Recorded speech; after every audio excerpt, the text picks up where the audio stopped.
তো গাইস, সবাই কেমন আছেন? বৈশা বৈশা ভিডিও দেখতেছিলাম, হঠাৎ করে আমার সামনে একটা ভিডিও আসার পরে তো ভিডিওটা দেখতেছি যে এক ইউটিউবার, বাংলাদেশের এক ইউটিউবার আর কি জায়গায় জায়গায় হাঁটতে আছে আর ভিডিও মানুষের সামনে ক্যামেরা ধরে ভিডিও বানাইতেছে। তো বলতে আছে যে ভাই, আপনার এবারের ঈদের মার্কেট কত?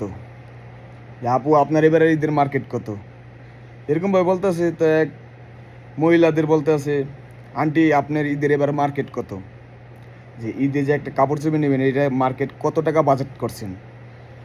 তো আন্টি বলতেছে 20,000 টাকা। এরকম আর এক আপুরে যায় বলতে, আপু আপনার ঈদের মার্কেট বাজেট কত নিছেন? আপু বলতেছে 50,000 টাকা, কেউ বলতেছে 10,000 টাকা, কেউ বলতেছে 5,000 টাকা, কেউ বলতেছে 3,000 টাকা। তাই এরকম দেখতে দেখতে দেখি এখন ছেলেদের সাইডে গেছে, যে ছেলেদেরকে বলতেছে, ভাই আপনি যে এবারকার ঈদ আসতেছে সামনে, ঈদের মার্কেট কত? কত টাকা মার্কেট নেবেন আর কি, যে বাজেট কত রাখছেন? তো ছেলে বলতেছে, ভাই আমার তো কোনো বাজেট নাই। বাজেট ছিল আমার যখন আমি বাপ মার হোটেলে ছিলাম বা বাপ মার টাকা খাইতাম, তখন আমার বাজেট করতাম যে আব্বা আমার 5,000 টাকা দিবা, 10,000 টাকা দিবে এবারকে ঈদে, ভাই আমার 10,000 টাকা দিবেন। তো তখন বাজেটটা ছিল, কিন্তু এখন আমি কাজে পড়ে গেছি গে, কাজের লাইফে কাজ করতেছি, আমার কোনো বাজেট নাই। তো আরেকজনের কাছে যাই বলতেছে যে আঙ্কেল আপনার বাজেট কত?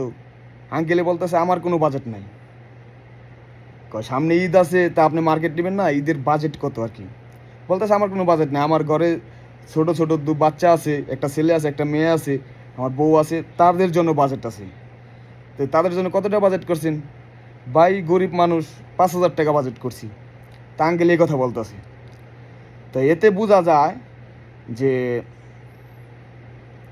আবার আরেকটা ভিডিও দেখলাম যে আরেক মহিলা বলতেছে যে আমার 1.5 লাখ টাকা বাজেট, 1.5 লাখ টাকা দিয়ে সে ঈদের মার্কেট নেবে। তো এতে বোঝা যায় যে ছেলে মানুষের যখন তার লাইফে কাজে কর্মে ঢুকে যায় বা বাপের আন্ডার থেকে বের হয়ে তার লাইফের জন্য সে ছুটে পড়ে, তখন তার কোনো ঈদের মজা বা কোনো শখের জিনিস, কোনো বাজেট থাকে না এরকম। এটাই বাস্তব প্রমাণ আর কি, যে ভিডিওতে দেখে বুঝতে পারলাম যে কোনো মহিলার মুখে, কোনো মেয়ের মুখে শুনলাম না যে আমার কোনো বাজেট নাই। আছেই আর কি, তাদের 5,000 থেকে শুরু করে 50,000, 1 লাখ বাজেট আছেই। আর প্রতিটা ছেলের মুখে শুনলাম কোনো বাজেট নাই।